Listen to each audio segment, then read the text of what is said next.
we all got a laugh out of that once we kind of calmed down, because it's illegal.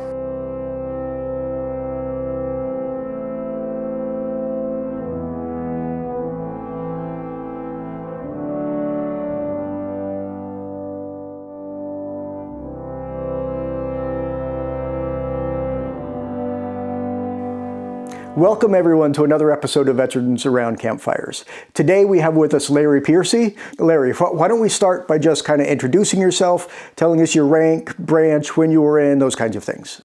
I was in the California Air National Guard, actually. Of course, that's a branch of the Air Force. I was in from 1966 to 1972. They did honorably discharge me. Well, that's good. Yeah, I was happy for that. I came out as a staff sergeant, an E5. Did you have any deployments or special trainings you enjoyed or anything like that? Yeah, some. Deployments, as a member of the Air National Guard or a reserve unit, you're expected to, excuse me, you're expected to spend 2 weeks every year on training. Mm-hmm.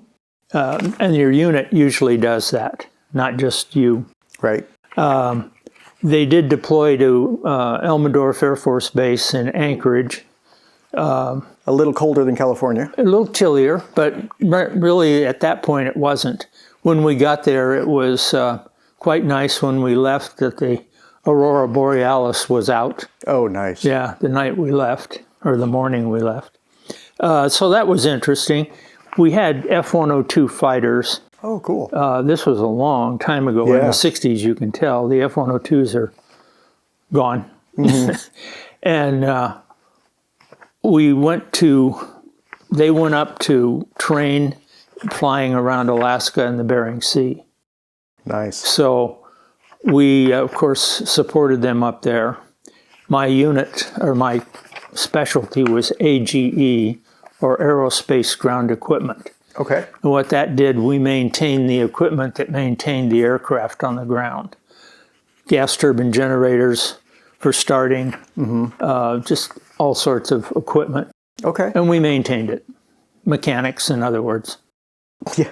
Okay. The military has lots of glorified mechanics. Oh, yes. Yeah. And like to give you fancy names, too. Yeah. Well, let's go into your stories, the ones that you are used to and that you tell all the time. When I was in basic training for about 3 weeks is all. Everything was shortened because of Vietnam during that time. Right. And we went to basic training in Amarillo Air Force Base in Amarillo, Texas. Mm-hmm. We were there, like I say, just for about 3 weeks. Never got into town, never got off base. It was just solid training. Right. Then I was transferred to Chanute Air Force Base. I don't know that one. In Rantoul, Illinois. Okay. Not many know about that one. It's a large base. It's a big training base. Okay. But it was all tech schools. Okay. And my specialty, of course, was the AGE, or Aerospace Ground Equipment. And during that time, because of Vietnam and the buildup, we were very short of NCOs, non-commissioned officers. Right.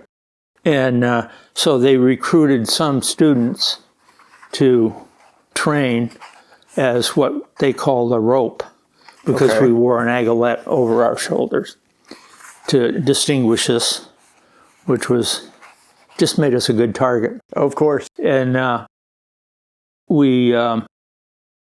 went to training in the student leaders school for, I forget, several weeks.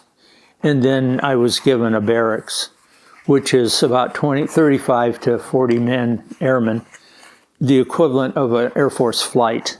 Okay. Okay, it would become a flight out in the field. Mm-hmm. And so that was interesting. It was fun. There were some fun times there. One night we went to school on what we call the C shift. And there were 4 shifts, A, B, C, D, for 24 hours a day. We went from 6 p.m. till midnight, Monday through Saturday. We had Sunday off. And so one Saturday night, 3 of my classmates, and they're in the picture I showed you. 3 of my classmates came over, and we were going to play a little poker in my room. So we had the table out in the middle, and the cards and sodas and chips on the table. Potato chips. Sure. And all of a sudden there's a knock at the door, and it's the duty officer, and he's a lieutenant. It was on, of course, Saturday night late, and he was missing an airman, and I wanted to know if he was in my barracks. So anyway, before he came in, I took the cards, put them on my knee, and pressed it up against the bottom of the table. So here we were sitting there with sodas and chips, Right. 4 of us. And I told him, no, he was not in my barracks. And he checked again. Okay, that's fine. And he started to leave. And as he left, he said, you can put the cards back on the table now. No, we all got a laugh out of that once we kind of calmed down. Because it's illegal. And you never know. You know, a young lieutenant trying to make a name. Right. You never know which one's going to bust you or which one's going to pull up a seat at the table. That's right. He might. Yeah. And there was a time when another student in another barracks, and I have it in there, received a Dear John letter. Oh, no. Yeah. And he was really upset. And he was in another barracks, but his barracks commander was gone at the time. So some of the other airmen in the barracks came over and got me, and I went over, and he and I talked most of the night. And until I felt he was a little more level-headed. Then we communicated again for about 2 weeks. And he seemed to be okay, but yeah, that's always I hated rough. her. That, you know, I got a Dear John letter in the Army, too. Did you? Every letter I got, my name's John. Yeah. Every letter was a Dear John. Something that every service member, no matter when you served, what branch you were in, although since you were kind of a branch of the Air Force, it may not be quite as bad. But most of us have lots of stories about horrible weather we had to go to the field in, or the food at pretty much everywhere, although Air Force bases are known for their food. A little bit better food. Yeah. So do you have any of those kinds of stories? Oh, yeah. There was,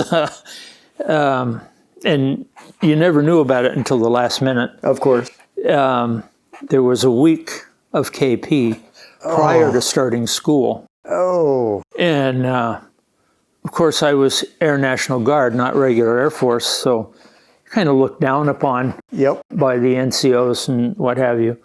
And I was given pots and pans. Ugh. Yeah. And with a good scrubber. Okay. And a week of that was really about 4 days. Okay. Yeah. And I was glad that was over. I'm sure. Did you have skin left on your hands? A little bit. Okay.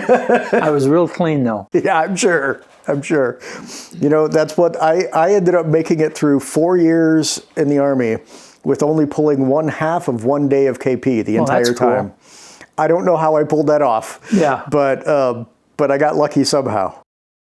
Well, I was on KP another time before that, I think it was. And Chanute Air Force Base it's huge, and there's a huge dining hall. Okay. And I was the one that filled all the milk machines. And there were 7 of them, I think. Oh, so you just never stopped. I didn't stop. Yeah. And you go in and get the milk, and it's freezing. And then I come out, and it's hot and humid in Illinois. And I got a horrible cold. But I managed. There's one incident. Okay. And I have it in what I wrote up there. All right. As a rope, we had to be all spit and polished. Sure. And we'd fall out for school. And, well, even the boots and shoes in your locker that you never wore had to be spit shine, like the ones you had on. Oh, yeah. So you were expected to fall out. You were in fatigues, but you're all starched. I mean, totally creases starched. And everything. Yeah, creases Absolutely. and all. My room was upstairs, Now, when I say my room, it was a barracks, an open barracks, and there were two rooms, one for the barracks commander and one for the assistant barracks commander downstairs. Mm-hmm. And so for me to get downstairs, I was going to break the creases. Yep. So I would grab the handrails And slide. and swing down several steps and grab it again and swing down till I got to the bottom and then go outside and meet the troops. And that's how I'd find my barracks guards too. Anyway, that was different. Yeah, I'm guessing they were the World War II style barracks. That was a big, long building, wooden building. It was. Yeah. They were condemned sometime in the 50s, and the Air Force sold them to a contractor. That's what we heard. And the contractor just hadn't taken them down by sometime in when we were there in the mid-60s. So they were still using them. And they needed the space for all the troops, the additional troops. And there we were. That in the early 90s, at Fort Drum, most of the base was new, modern buildings, but no, there was an old part down near Gasoline Alley, which is a whole nother story.